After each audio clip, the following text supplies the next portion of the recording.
Welcome back to Elisa Maria Designs.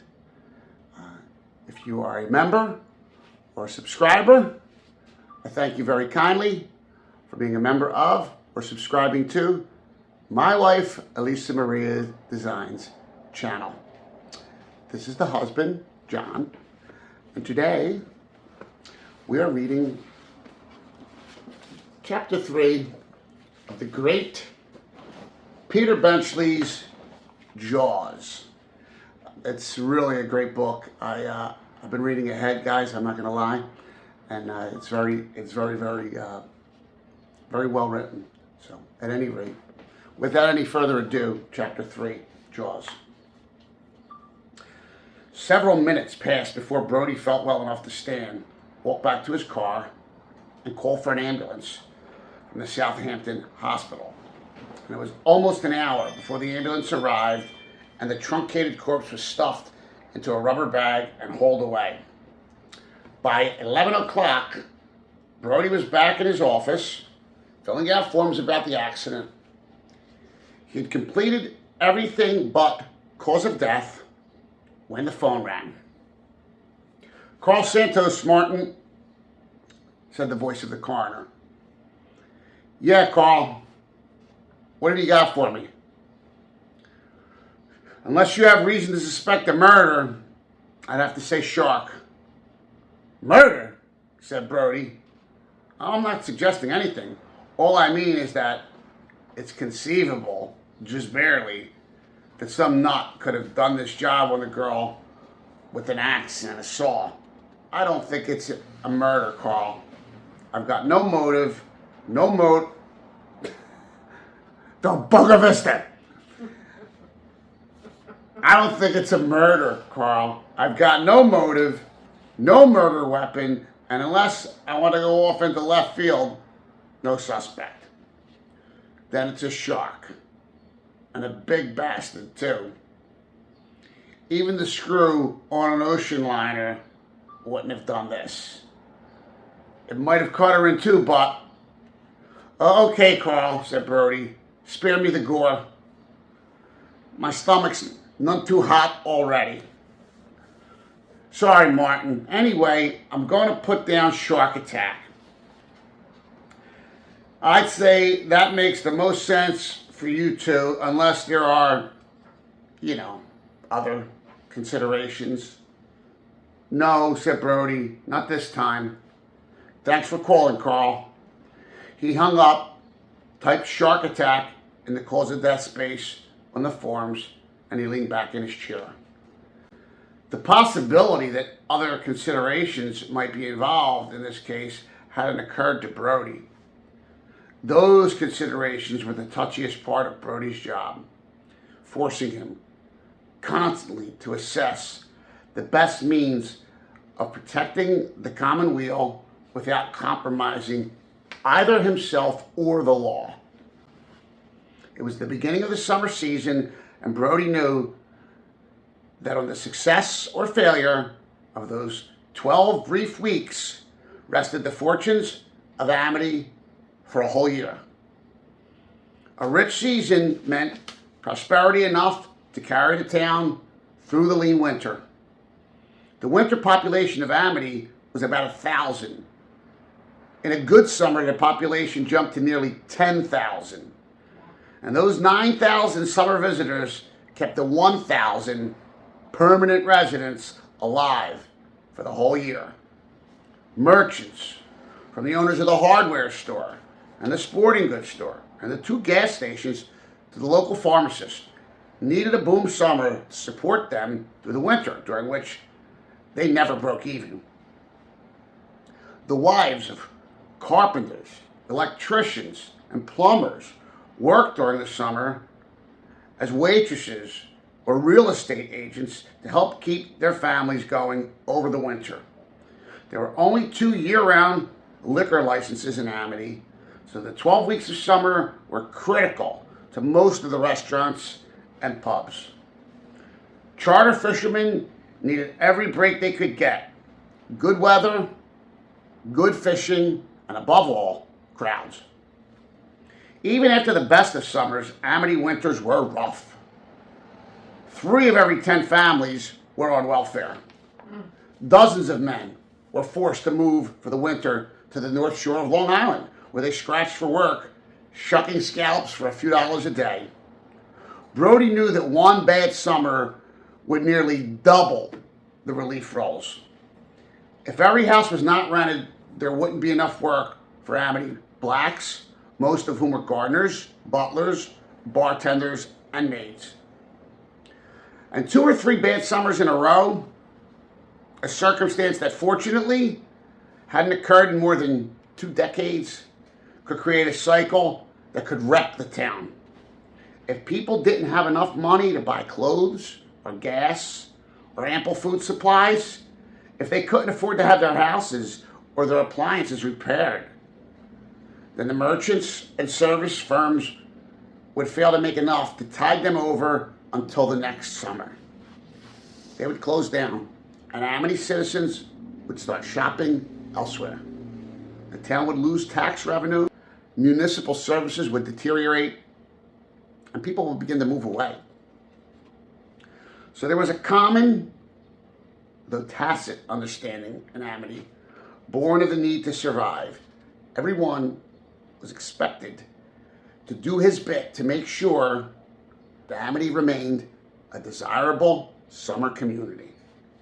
A few years ago, Brody remembered, a young man and his brother had moved into town and set themselves up as carpenters. They came in the spring when there was enough work preparing houses for summer residents to keep everyone busy, so they were welcomed. They seemed competent enough, and several established carpenters began to refer work to them. But by midsummer, there were disquieting reports about the Felix brothers. Albert Morris, the owner of Amity Hardware, let it be known that they were buying cheap steel nails instead of galvanized nails, and were charging their customers for galvanized. In a seaside climate, steel nails began to rust in a few months. Dick Spitzer, who ran the lumber yard, told somebody that the Felixes had ordered a load of low-grade green wood to use in some cabinets in a house on Scotch Road. The cabinet doors began to warp soon after they were installed. In a bar one night, the elder Felix, Armando, boasted to a drinking buddy that on his current job, he was being paid to set supporting studs every 16 inches, but was actually placing them 24 inches apart. And the younger Felix, a 21-year-old named Danny with a stubborn case of acne, liked to show his friends erotic books, which he bragged that he had stolen from the houses he worked in. Other carpenters stopped referring work to the Felixes, but by then, they had built enough of a business to keep them going through the winter. Very quietly, the Amity understanding began to work. At first, there were just a few hints to the Felixes that they had outworn their welcome. Armando reacted arrogantly. Soon, annoying little mishaps began to bother him. All the tires on his truck would mysteriously empty themselves of air. And when he called for help from the Amity Gulf Station, he was told that their air pump was broken. When he ran out of propane gas in his kitchen, the local gas company took 8 days to deliver a new tank.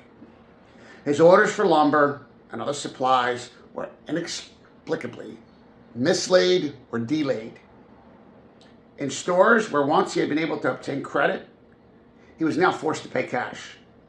By the end of October, the Felix brothers were unable to function as a business, and they moved away.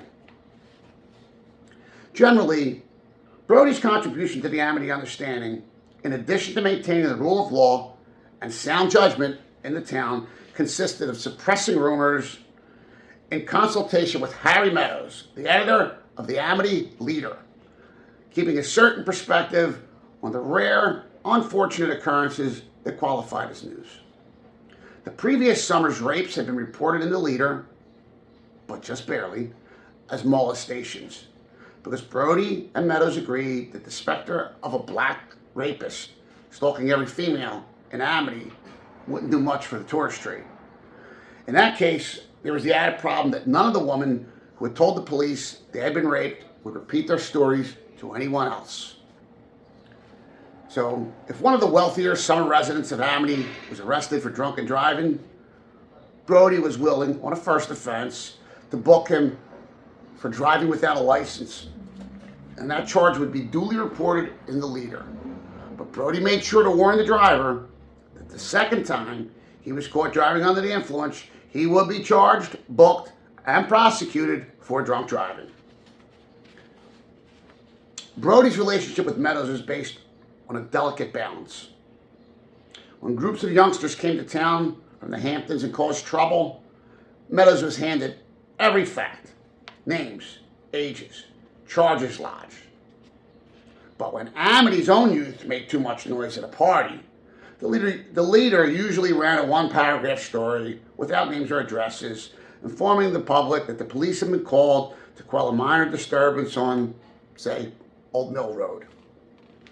Because several summer residents found it fun to subscribe to the Leader year-round, the matter of wintertime vandalism of summer homes was particularly sensitive. For years, Meadows had ignored it, leaving it to Brody to make sure that the homeowner was notified, the offenders punished, and the appropriate repairman dispatched to the house. But in the winter of 1968, 16 houses were vandalized within a few weeks. Brody and Meadows agreed that the time had come for a full campaign in the Leader against wintertime vandals. The result was the wiring of the 48 homes to the police station, which, since the public didn't know which houses were wired and which weren't, all but eliminated vandalism. This made Brody's job much easier and gave Meadows the image of a crusading editor. Once in a while, Brody and Meadows collided. Meadows was a zealot against the use of narcotics. He was also a man with unusually keen reportorial antennae. And when he sensed the story, one not susceptible to other considerations, he would go after it like a pig after truffles. In the summer of 1971, the daughter of one of Amity's richest families had died off the Scotch Beach Road. To Brody, there was no evidence of foul play, and since the family opposed an autopsy, the death was officially listed as a drowning. But Meadows had reason to believe that the girl was on drugs and that she was being supplied by the son of a Polish potato farmer. It took Meadows almost 2 years to get the story, but in the end, he forced an autopsy which proved that at the time she drowned, the girl had been unconscious from an overdose of heroin. He also tracked down the pusher and exposed a fairly large drug ring operating in the Amity area. The story reflected badly on Amity and worse on Brody, who, because several federal violations were involved in the case, wasn't even able to redeem his earlier insouciance by making an arrest or two. And it won Meadows 2 regional journalism prizes. Now it was Brody's turn to press for full disclosure. He intended to close the beaches for a couple of days to give the shark time to travel far from the Amity shoreline. He didn't know whether or not sharks could acquire a taste for human flesh, as he had heard the tigers could, but he was determined to deprive the fish of any more people. This time he wanted publicity to make people fear the water and stay away from it. Brody knew there would be a strong argument against publicizing the attack. Like the rest of the country, Amity was still feeling the effects of the recession. So far, the summer was shaping up as a mediocre one. Rentals were up from last year, but they were not good rentals. Many were groupers, bands of 10 or 15 young people who came from the city and split the rent on a big house. At least a dozen of the $7,000 to $10,000 a season shorefront houses had not yet been rented, and many more in the $5,000 class were still without leases. Sensational reports of a shark attack may turn mediocrity into disaster. Still, Brody thought One death in mid-June, before the crowds come, could probably be quickly forgotten. Certainly, it would have less effect than 2 or 3 more deaths would. The fish might well have disappeared already, but Brody was not willing to gamble lives on that possibility. The odds might be good, but the stakes were prohibitively high. He dialed Meadows' number. "Hey, Harry," he said, "are you free for lunch?" "I've been wondering when you'd call," said Meadows. "Sure, my place or yours." Suddenly Brody wished he hadn't called at mealtime. His stomach was still groaning, and the thought of food nauseated him. He glanced up at the wall calendar. It was a Thursday. Like all friends on a fixed, tight incomes, the Brody shopped according to the supermarket specials. Monday's special was chicken, Tuesday's lamb, and so forth throughout the week. As each item was consumed, Ellen would note it on her list and replace it the next week. The only variables were bluefish and bass, which were inserted in the menu when a friendly fisherman dropped his overage by the house. Thursday's special was hamburger, and Brody had seen enough chopped meat for one day. "Yours," he said. "Why don't we order out from Size? We can eat in your office." "Fine with me," said Meadows. "What do you want? I'll order now." "Egg salad, I guess, and a glass of milk. I'll be right there." Brody called Ellen to tell him he wouldn't be home for lunch. Harry Meadows was an immense man, for whom the act of drawing a breath was exertion enough to cause perspiration to dot his forehead. He was in his late 40s, ate too much, chain smoked cheap cigars, drank bonded bourbon, and was, in the words of his doctor, the Western world's leading candidate for a huge coronary infarction. When Brody arrived, Meadows was standing beside his desk, waving a towel at the open window. "In deference to what your lunch order tells me is a tender stomach, I am trying to clear the air of essence of White Owl." "I appreciate that," said Brody. He glanced around the small, cluttered room, searching for a place to sit. "Just throw that crap off the chair over there," Meadows said. "They're just government reports. Reports from the county, reports from the state, reports from the Highway Commission and Water Commission. They probably cost about $1 million, and from an informational point of view, they don't amount to a cup of spit." Brody picked up the heap of papers and piled them atop a radiator. He pulled the chair next to Meadows' desk and sat down. Meadows rooted around in a large brown paper bag, pulled out a plastic cup and a cellophane wrapped sandwich, and slid them across the desk to Brody. Then he began to unwrap his own lunch. 4 separate packages, which he opened and spread before himself with the loving care of a jeweler showing off rare gems.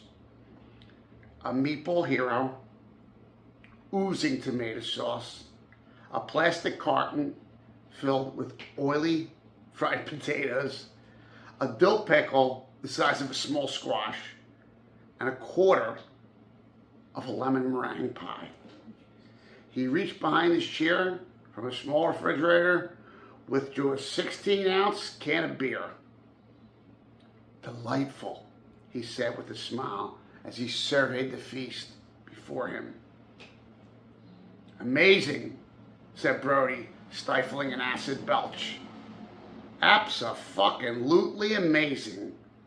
I must have had about 1,000 meals with you, Harry, but I still can't get used to it." "Everyone has his little quirks, my friend," Meadows said as he lifted his sandwich. "Some people chase other people's wives. Some lose themselves in whiskey. I find my solace in nature's own nourishment." "Well, that'll be some solace to Dorothy when your heart says, That's enough, Buster. Adios. We've discussed that, Dorothy and I, filtering the words through a mouthful of bread and meat. And we agree that one of the few advantages man has over other animals is the ability to choose the way to bring on his own death. Food may well kill me, but it's also what has made my life such a pleasure. Besides, I'd rather go my way than end up in the belly of a shark. After this morning, I'm sure you'll agree, Brody was in the midst of swallowing a bite of egg salad sandwich, and he had to force it past a rising gag. Oh, don't do that to me. They ate in silence for a few moments. Brody finished his sandwich and milk, wadded the sandwich wrapper, and stuffed it in the plastic cup. And he leaned back and lit a cigarette. Meadows was still eating, but Brody knew his appetite wouldn't be diminished by any discussion. He recalled a time when Meadows had visited the scene of a bloody automobile accident and proceeded to interview police and survivors while sucking on a coconut popsicle. About the Watkins thing, Brody said. I have a couple of thoughts if you want to hear them. Meadows nodded. First, it seems to me that the cause of death is cut and dried. I've already talked to Santos, and I did too. So you know what he thinks. It was a shark attack, clear and simple. And if you'd seen the body, you'd agree. There's just no, I did see it. Brody was astonished, mostly because he couldn't imagine how anyone who had seen that mess could be sitting there now, licking lemon pie filling off his fingers. So you agree? Yes, I agree that's what killed her. But there are a few things I'm not so sure of. Like what? Like why was she swimming at that time of night? You know what the temperature was at around midnight? 60. You know what the water temperature was? About 50. You have to be out of your mind to go swimming under those conditions. Or drunk, said Brody, which she probably was. Maybe. Nah, you're probably right. I checked around a little, and the foots don't mess with grass or mescaline or any of that stuff. There's one other thing that bothers me, though. Brody was annoyed now. For Christ's sake, Harry, stop chasing shadows. Once in a while, people do die by accident. It's not that.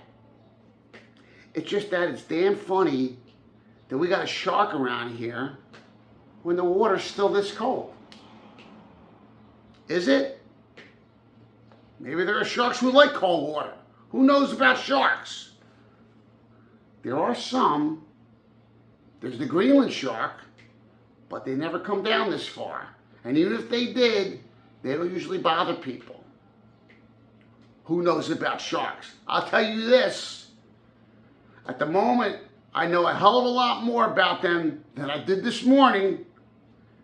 After I saw what was left of Miss Watkins, I called a young guy I know up at the Woods Hole Oceanographic Institute. And I described the body to him, and he said, it's likely that only one kind of shark could do a job like that. What kind? A great white. There are others that attack people, like tigers and hammerheads, and maybe even makos and blues. But this fellow, Hooper, Matt Hooper, told me that to cut a woman in half like this, that you'd have to have a fish with a mouth like this. He spread his hands about 3 feet apart. And the only shark that grows that big and attacks people is the great white. There's another name for them. Oh? Brody's beginning to lose interest. Well, what's that? Man-eater. Other sharks kill people once in a while for all sorts of reasons. Hunger, maybe, or confusion, or because they smell blood in the water, By the way, did the Watkins girl have her period that night? How the hell would I know? I'm just curious. Hooper said that's one way to guarantee yourself an attack if there's a shark around. And what did he say about the cold water?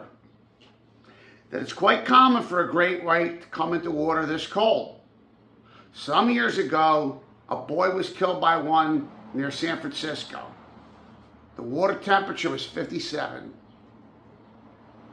Brody took a long drag from his cigarette and said, "You really done a lot of checking into this, Harry." It seemed to me a matter of, shall we say, common sense and public interest to determine exactly what happened and the chances of it happening again. And did you determine those chances? I did. They're almost non-existent. From what I can gather, this was a real freak accident.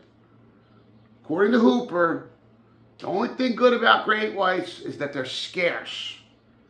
There's every reason to believe that the shark that attacked the Watkins girl is long gone. There are no reefs around here.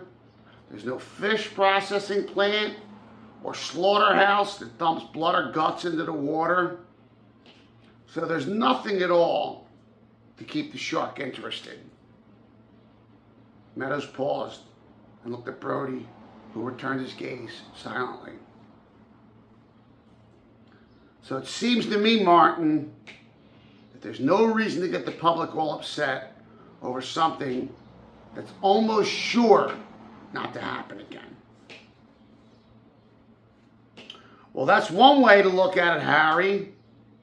Another is that since it's not likely to happen again, there's no harm in telling people that it did happen this once.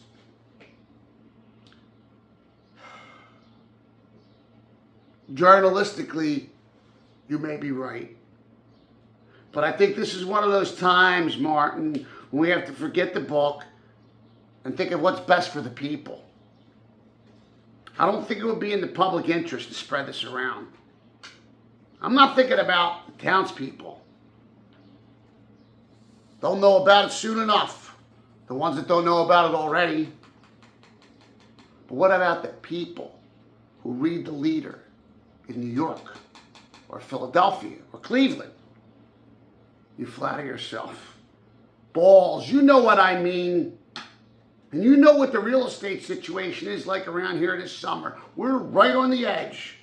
And other places are too, like Nantucket and the Vineyard and East Hampton. There are people who still haven't made their summer plans. They know they've got their pick of places this year. There's no shortage of houses for rent anywhere. If I run a story saying that a young woman was bitten in two by a monster shark calamity, there won't be another house rented in this town. Sharks are like axe murderers, Martin. People react to them with their guts. There's something crazy and evil and uncontrollable about them. If we tell people there's a killer shark around here, we can kiss this summer goodbye. Brody nodded. I can't argue with that, Harry. And I don't want to tell the people that there is a killer shark around here. Look at it from my point of view just for a second. I won't dispute your odds or anything. You're probably right. That shark is probably going 100 miles from here and won't ever show up again. The most dangerous thing out there in the water is probably the undertow. But Harry, there's a chance that you're wrong. And I don't think we can take that chance. Just suppose we don't say a word and somebody else gets hit by this fish. What then? My ass is in a sling. I'm supposed to protect people around here. And if I can't protect them from something, the least I can do is warn them that there is a danger. And your ass is in a sling too. You're supposed to report the news. And there's just no question but that someone killed by a shark is news. I want you to run the story, Harry. I want to close the beaches. Just for a couple of days. And just for insurance sake. It won't be a great inconvenience to anybody. There aren't that many people here yet. And the water's cold. If we tell it straight, tell people what happened, and why we're doing it, what we're doing, I think we'll be way ahead. Well, Meadows sat back in his chair and thought for a moment. I can't speak for your job, Martin, but as far as mine is concerned, that decision has already been made. Well, what does that mean? There won't be any story about the attack in the Leader. Just like that? Well, not exactly. It wasn't entirely my decision, though I think that generally I agree with it. I'm the editor of this paper, Martin, and I own a piece of it, but not as big a piece to buck certain pressures, such as I've gotten 6 phone calls already this morning. 5 were from advertisers, 1 restaurant, 1 hotel, 2 real estate firms, and an ice cream shop. They were most anxious to know whether or not I plan to run a story on the Watkins thing, and most anxious to let me know they felt Amity would best be served by letting the whole thing just quietly fade away. The 6th call was from Mr. Coleman in New York.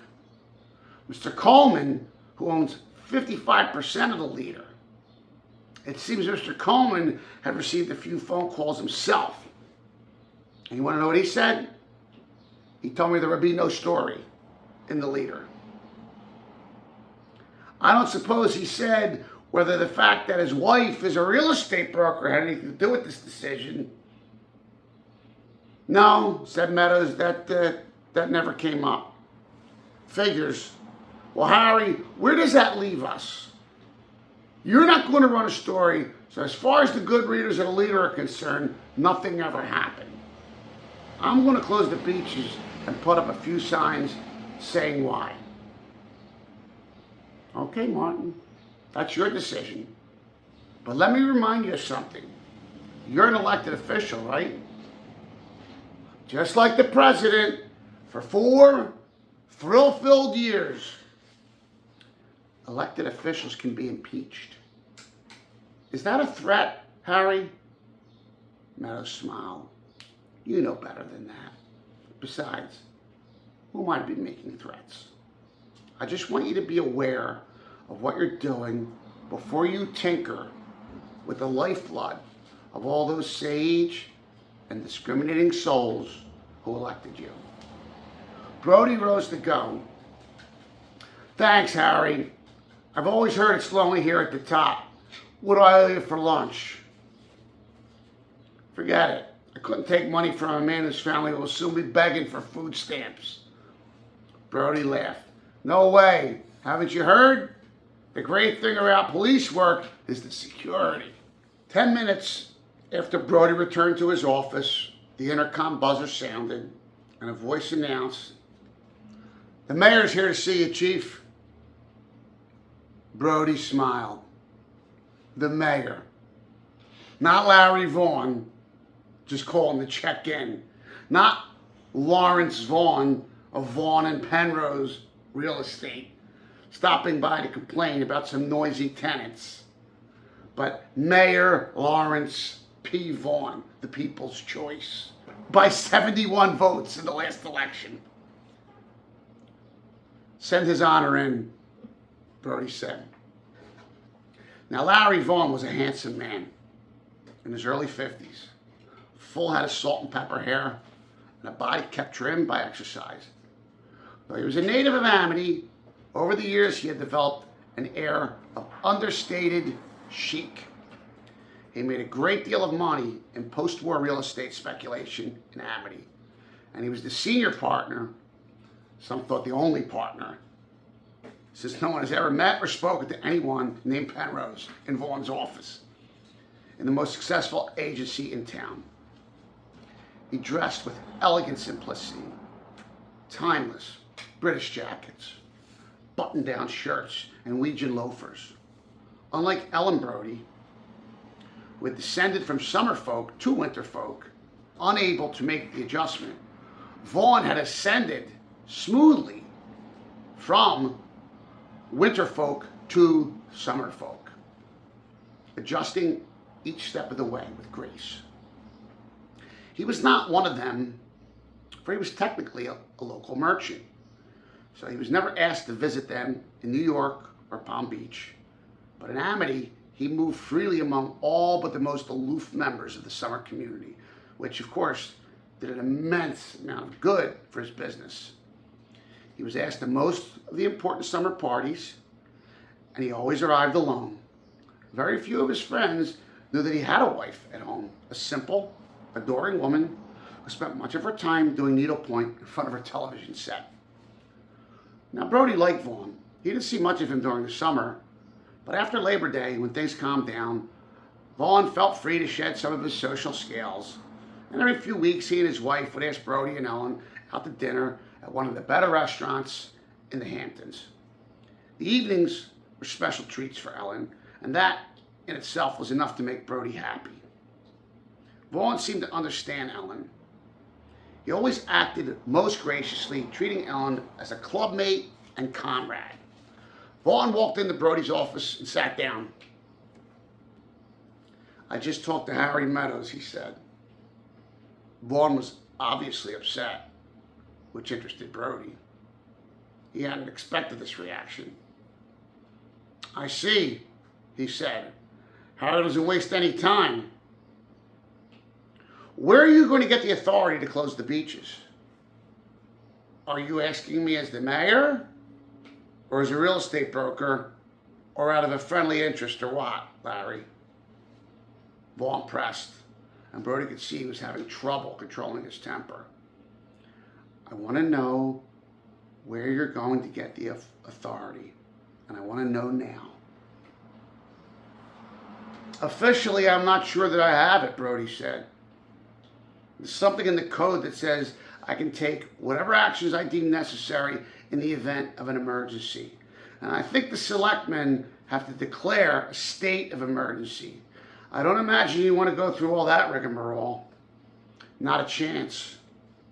"Well then, unofficially, I figure it's my responsibility to keep the people who live here as safe as I can. And at the moment, it's my judgment that that means closing the beaches for a couple days. If it ever came down to cases, I'm not sure I could arrest anyone for going swimming. Unless," Brody smiled, "I can make a case of criminal stupidity." Vaughn ignored the remark. "I don't want you to close the beaches." "So I see. You know why. The 4th of July isn't far off, and that's the make or break weekend. We'd be cutting our own throats." "Larry, I know the argument, and I'm sure you know my reasons for wanting to close the beaches. It's not as if I have anything to gain. No, I'd say quite the opposite is true. Look, Martin, this town doesn't need that kind of publicity." "Well, it doesn't need any more people killed either."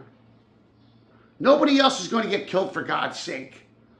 All you'd be doing by closing the beaches is inviting a lot of reporters to come snooping around here where they don't have any business. So they'd come out here, and when they didn't find anything worth reporting, they go home again. I don't imagine the New York Times has much interest in covering a lodge picnic or a garden club supper. We just don't need it. Suppose they find something. There'd be a big to-do that couldn't do anybody any good." "Like what, Larry? What could they find out? I don't have anything to hide, do you?" "No, of course not. I was just thinking about maybe the rapes or something unsavory." "Crap," said Brody. "That's all past history." "Damn it, Martin!" Vaughn paused for a moment to calm himself. Look, if you won't listen to reason, will you listen to me as a friend? I'm under a lot of pressure from my partners. Something like this could be very bad for us. Brody laughed. That's the first time I've heard you admit you had partners, Larry. I thought you ran that shop like an emperor. Vaughn was embarrassed, as if he felt he had said too much. My business is very complicated, he said. There are times I'm not sure I understand what's going on. Please, do me this favor, this once. Brody looked at Vaughn, trying to fathom his motives. I'm sorry, Larry, I can't. I wouldn't be doing my job. If you don't listen to me, you may not have your job much longer. You haven't got any control over me. You can't fire any cop in this town. Not off the force, no. But believe it or not, I do have discretion over the job of Chief of Police. I don't believe it. From his jacket pocket, Vaughn took a copy of the corporate charter of the town of Amity. You can read it yourself, flipping through until he found the page he saw. It's right here. He handed the pamphlet across the desk to Martin. What it says, in effect, is that even though you were elected to the chief's job by the people, the select men have the power to remove you. Brody read the paragraph Vaughn had indicated. I guess you're right, he said, but I'd love to see what you put down for good and sufficient cause. I dearly hope that it doesn't come to that, Martin. I'd hope this conversation wouldn't even get this far. I'd hope that you would go along once you knew how I and the selectmen felt. All of the selectmen? A majority. Like who? I'm not going to sit here and name names for you. I don't have to. All you have to know is that I have the board behind me, and if you don't do what's right, we will put someone in your job who will. Brody had never seen Vaughn in a mood so aggressively ugly. He was fascinated, but he was also slightly shaken. You really want me to do this, don't you, Larry? I do, Vaughn said, sensing victory. Trust me, Martin, you won't be sorry. Shit. I don't like it, and it doesn't smell good. But okay, if it's that important, it's that important. For the first time since he arrived, Vaughn smiled. Thanks, Martin, he said, and he stood up. Now I have the rather unpleasant task of visiting the Foots. And how are you going to keep them from shooting off their mouths to the Times or the news? I hope to appeal to their public spiritedness, Vaughn said, just as I appeal to yours. Ball. We do have one thing going for us. Miss Watkins was a nobody. She was a drifter. No family, no close friends. She said she had hitchhiked east from Idaho, so she won't be missed. Brody arrived home a little before 5. His stomach had settled down enough to permit him a beer or two before dinner. Ellen was in the kitchen, still dressed in the pink uniform of a hospital volunteer. Her hands were immersed in chopped meat, kneading it into a meatloaf. Hello, she said, turning her head so Brody could plant a kiss on her cheek. What was the crisis? You were at the hospital. You didn't hear? No. Today was Bathe the Old Ladies' Day. I never get off the Ferguson wing. A girl got killed off Old Mill. By what? A shark. Brody reached into the refrigerator and found a beer. Ellen stopped kneading meat and looked at him. A shark? I've never heard of that around here. I mean, you see one once in a while, but they never really do anything. Yeah, I know. It's a first for me, too. So what are you going to do? Nothing? Really? Is that sensible? I mean, Isn't there anything you can do? Sure, there are some things I could do, technically, but there's nothing I can actually do. What you and I think doesn't carry much weight around here. The powers that be are worried that it won't look nice. If we get all excited just because one stranger got killed by a fish, they're willing to take a chance that it was just a freak accident and it won't happen again.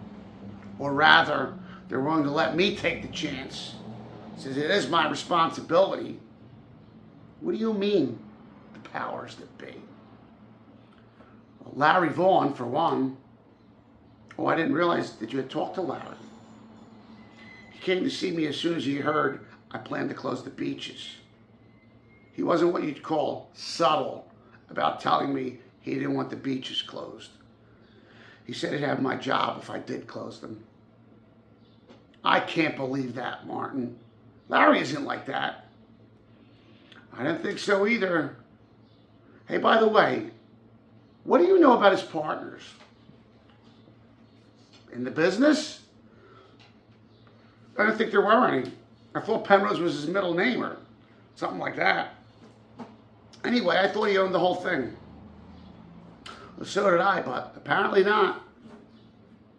Well, it makes me feel better to know that you talked to Larry before you made any decision.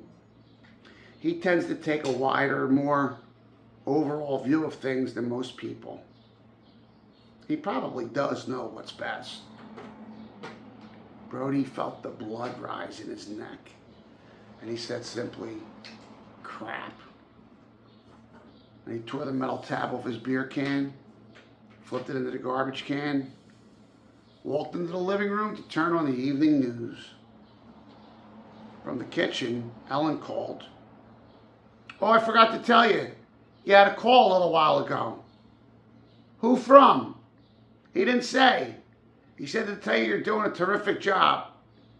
It was nice of him to call, though, don't you think? Oh, I really love that chapter. When John, my son is on his way over, when John said chapter, I was like, really? I was diamond painting and I was so into the story. So here was my first thought, was that, and I wrote it down. I actually wrote, and you'll see because I videotaped it, Jaws is not just a story about a shark. It's a story about power, politics, and fear. Outstanding. And I was like, outstanding. So that's tremendous. That's tremendous insight into the, I don't know if we'll call it novel, novelette, whatever, but it's certainly, those themes are all present. I almost cried when you were talking about the economy of the town. Oh, yeah. And when it was off season and people yeah. being on welfare and guys having to take jobs somewhere else. Well, again, you know, it's interesting because is that Amity's a real town? I was in Amity. It's a real town. Okay, so Amity is a real town, but Amity is not like the Hamptons or Martha's Vineyard, which are exclusive, you know, big money. I you have know, some Kennedy's. beautiful pictures of Amity that I'm going to put up. I'm saying those other towns are so affluent and expensive that you have to be, you know. Well, Amity was no snooze, let me tell you. No, I'm saying it. But now, anyway. No. Okay. The point I'm trying to make here is Martha's Vineyard doesn't care about summer season and winter season. Oh, no. People who can afford to live on Martha's Vineyard don't care. They don't have the same problems that people on the island of Amity would have. Yeah. I mean, so Amity is more of I guess a blue collar kind of town as opposed to, you know, the Hamptons and Martha's Vineyard. You know, you're almost certainly extremely wealthy. You probably have an apartment on Central Park West. You know, and you know, that's where you're summering. You're summering in the Hamptons or Martha's Vineyard and all. So, but Amity is filled with real people like us, working people. People who, you know, again, it was sort of great social commentary about plumbers and electricians. Their wives take jobs as waitresses in summer to save up some money to get them through the winter.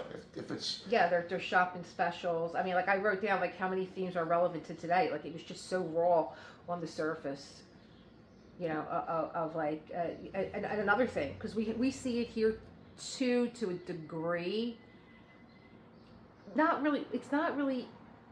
Well, where my restaurant was when it was in Rittenhouse Square, I seen it, but it's the tourism that comes in at certain times, like when there were events in Philadelphia, Sure. when the Pope was here. So again, when the Pope was here, everything was dead in South Philly. Everybody was in Center City. So again, any economy that depends on tourism has to basically cater to the tourists, no matter how much you resent them or can't stand them. You know, they call, I guess, the people in Wildwood call the summer people shoobies. You know, the residents that live there year round call the people that come for the summer shoobies.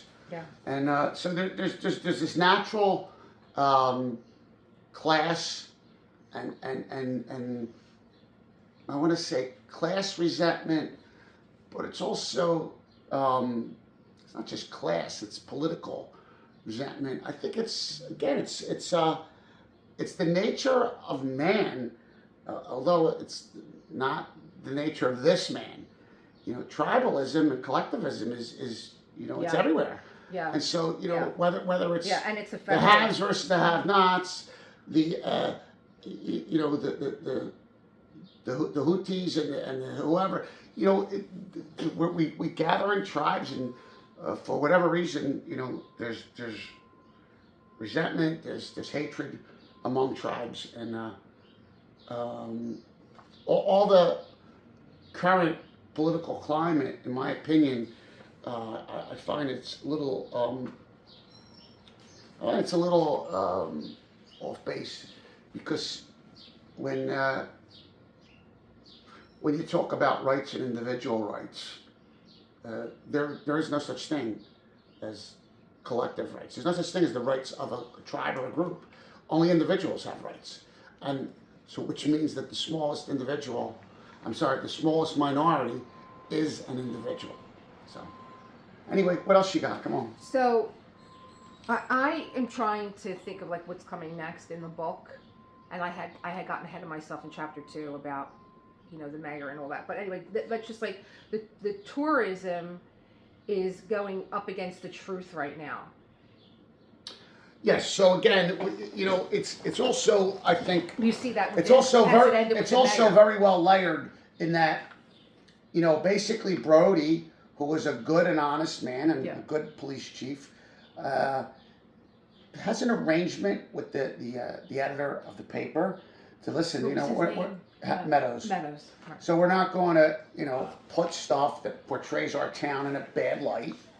And again, if these rich kids come in from the Hamptons or Martha's Vineyard and cause trouble, we're going to publish the names, their addresses, and everything else.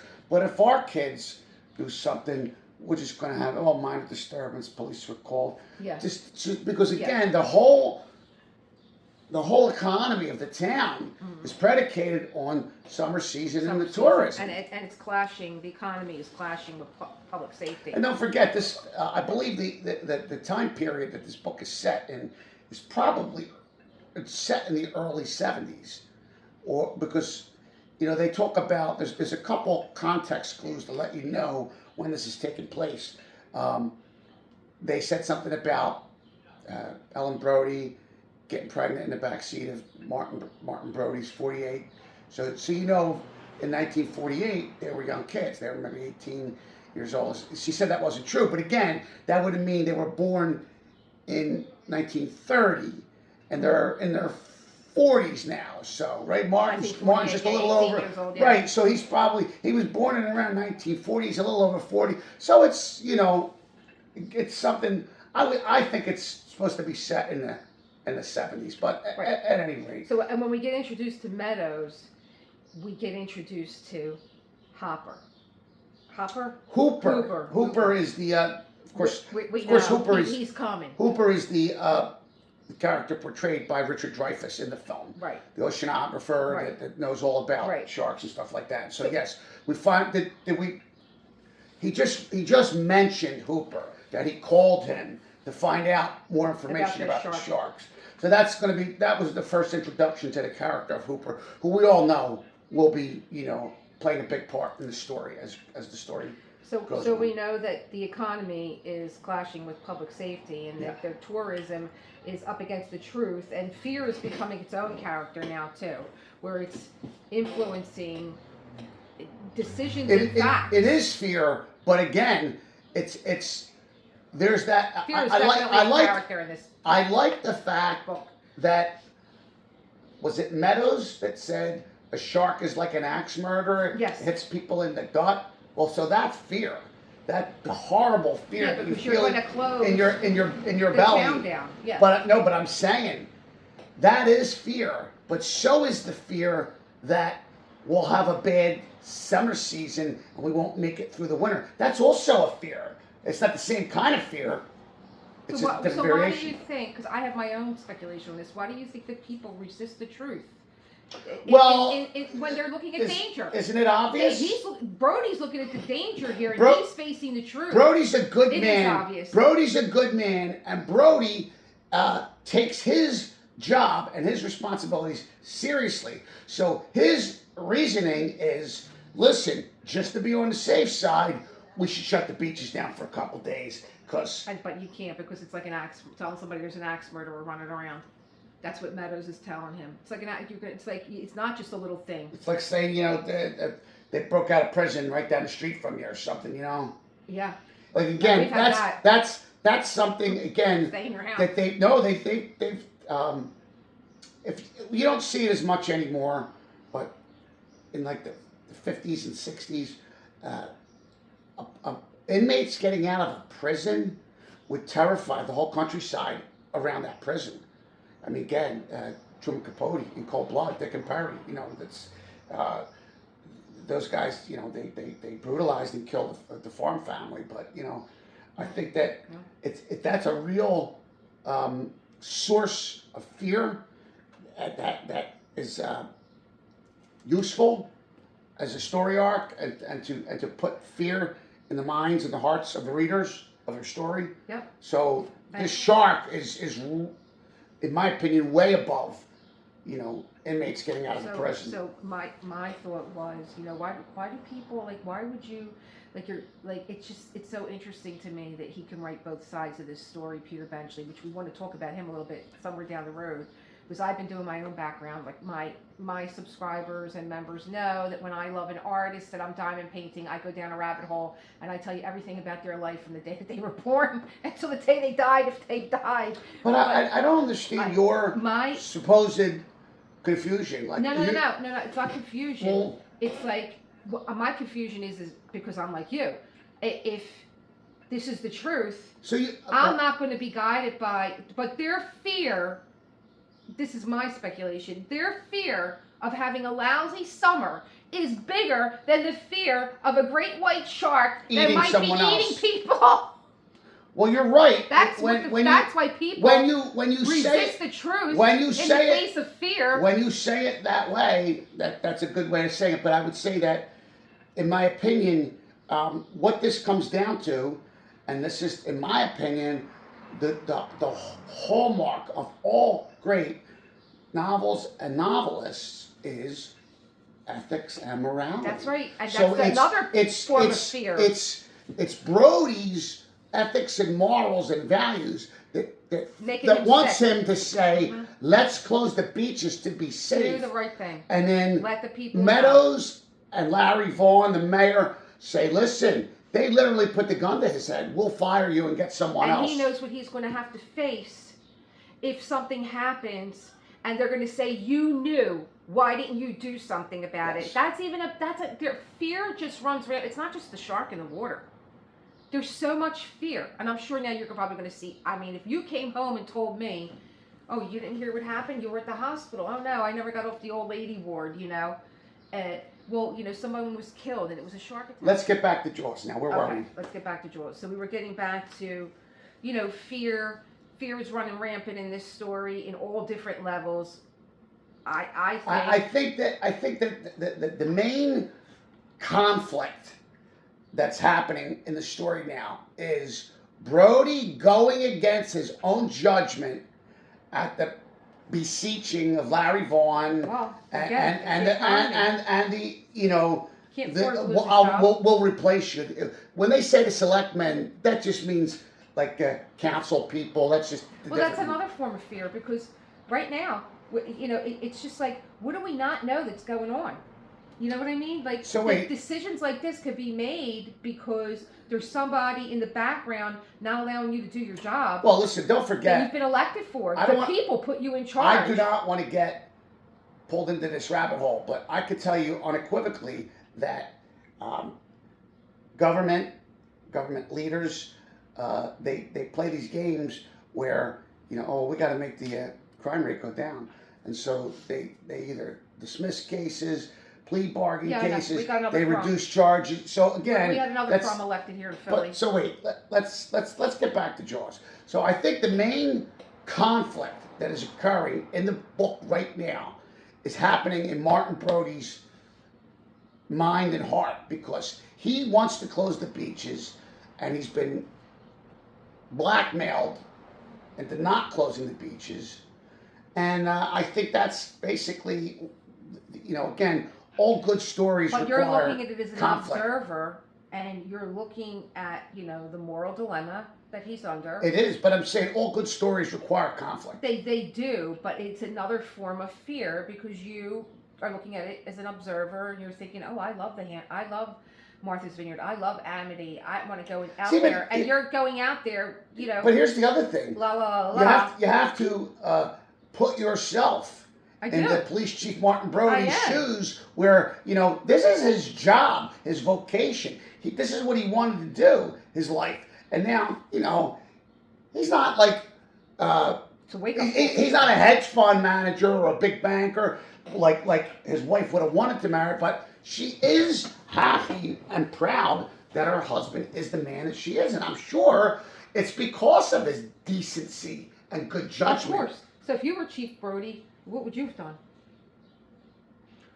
I probably would have closed the beaches, but again, And you would have risked losing your job? I probably would have closed the beaches, but then once, you know, the editor of the Leader tried to convince me not to close the beaches, and I was saying, no, I'm the police chief of closing the beaches. And then if the mayor came to me, But then Meadows said, well, I agree with you, but I've had some heavy-handedness myself. but so if And the even though I mayor, own part of this paper, if the mayor came to me and said, I don't want the beaches closed, I would say to the mayor, well then, you're going to have to accept responsibility for the beaches staying open because I'm not putting my ass in a sling over this for you. there you go.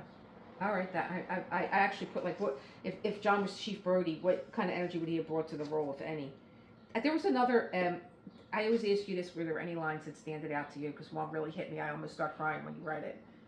Oh, I thought there was some funny lines I didn't think of. Well, that's the other thing too, and that's something that I wanted to ask you guys, because this is why I love when my husband reads to me, because I'm a boring self-reader. I just read words, where he brings like humor, and he'll bring dialect, and he brings the story to life for me, so I've really become a lazy reader, which is why I'm an Audible girl, and I'll usually look for theater people to read a story, because if you're just going to read a story to me, it's no good. Like, I'm listening to Cher right now, because Cher's reading her own story the way that she wants it to be heard. So, what did you, this is a question for you, was there something in the way that he delivers a reading that if you read this book, that maybe you missed, that maybe you thought, oh, listening to this now with a little bit of humor and a different dialect. I think I did tell you guys this in a previous video, but I definitely take some liberties with, like sometimes the actual copy of the book will say, said Brody, or and sometimes I'll delete that, and I won't, and like a couple of times, you do vocal changes. a couple of times it said, like Brody's side, and instead of saying Brody's side, I just sighed on the camera. Yeah, you're bringing it to life. Yeah, Yeah. so I find that very interesting, and I was wondering if you guys, because some of you have said, I didn't realize this book, I've read it, and a lot of you were emailing me and telling me, and I'm telling John, some of the things that you guys are saying, and really, really nice. But I had two questions for you. Any lines that stood out to you in this reading? me. Because there's every chapter has a different tone and mood to it. Absolutely. It's So building. We're it's all, just building. and that's Yes. what I think makes Benchley such a great writer. Yes, he's building the tension. Chapter 1 was, it literally, they reached out and grabbed you by the throat. Oh, yeah. With the poor Christine Watkins girl got Yeah. killed by the shark. Yeah. Chapter 2 was You start to- unfolding what actually happened to this poor girl and finding her body. Chapter 3 is now getting into the politics of opening or closing the beaches and who's what, who the movers and shakers So you are. said that there were a few lines to you that stood out. I think there was some good lines between Martin Brody and Meadows was good. And as far as I would say I don't have that kind of memory anymore, and I can't just right now say, oh, this was the line. I'd have to go back to the book and look at the exchanges to tell you which ones I really liked. But so this was one that I remembered lines too that I thought were impactful. And plus, you're taking notes. But go ahead. I was actually diamond painting, but every time you said something, I thought, let me scroll this down. But she was a nobody. That yes. killed me. Yeah, well, that's She was the good news is she was a nobody. I wasn't sure if Meadows said that or Brody said it because I couldn't tell. The mayor said it. Oh, he was said, it the mayor? I get the unfortunate thing now to go talk to Mr. Foot, the Well, Foot family. I mean, listen, again, to dismiss a human being like that. It was so sad. It is, but I would say probably the most famous example of that would be in The Godfather when they set up the senator and they kill the prostitute and they find him, he's all covered in blood and everything, and then they say, listen, Senator, he says, this woman, she's got no family, no nothing. It'll be as if she never even existed, and all that will remain is our friendship. So, like, again, that poor girl was just, her whole life was just dismissed and discarded, which, again, same thing with Christine Watkins. It's very good writing to have some of your characters be so cavalier about another human being. Well, it shows the bigger picture of how cavalier he is about the whole town. Yeah. I don't really care. Maybe a kid goes in the water, maybe gets eaten by a shark. Yeah. So I had one very distinct to my husband's personality question to ask him, because my husband has told me a lot of jokes. A lot. He says every time he tells a joke, and people will say to me, "Are you tired of his jokes?" He's like, "She's got them numbered." I just go number 4 and she laughs. But go ahead. But my husband told me one joke, and it was actually a memory from his childhood. And we talk about the fact that it is true. The news did come on and say it's 10 o'clock. Do you know where your children are? That's again, in Philadelphia and the surrounding area, 10 p.m. there was at 10 p.m. station, a commercial would come on and say, it's 10 o'clock. Do you know where your children we were out are? all day long. Because All day this we were was to remind parents that maybe you left little Johnny out in the street and he's supposed to come home and go to bed now. So I was only 2 streets over the small street on McKellen Street. I lived on Mifflin Street. It was Mifflin, Sigel, McKellen. So I was always on that street. And when the street lights came on, time to go home. It was like 10 p.m. And my father must have said, "Where's Elisa?" Right. And my brother would say, "She's still on McKellen Street. Go get her." Go get her." But Johnny told me a story of how his friend had to go in when the sun went down.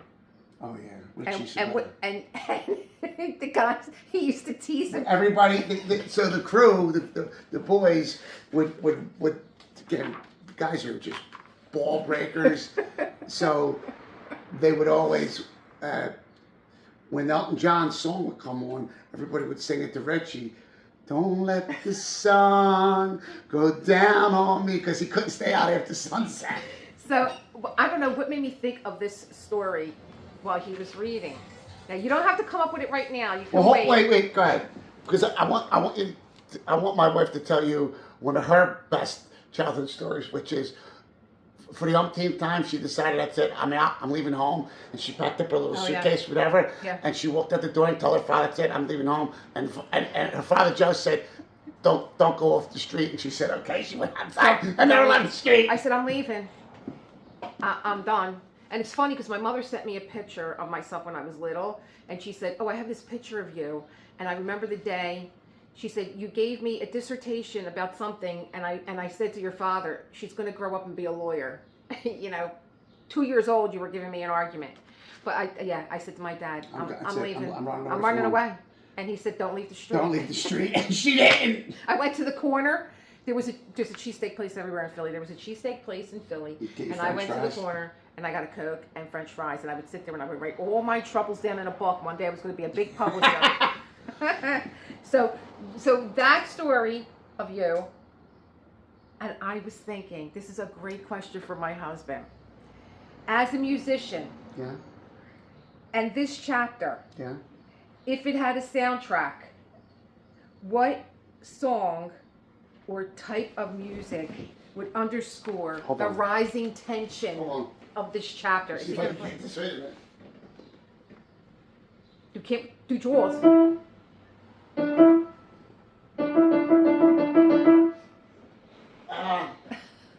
What It song? has to be like. The tension of this chapter. That sounds like.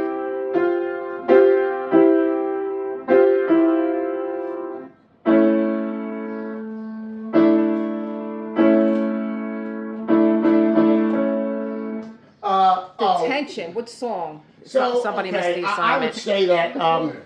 Now my son's like up at the door. Hold on. It's Josh. He's at the door. All right. I guess I'll let him in. He's here for the mail. I shut it off. This is what I do.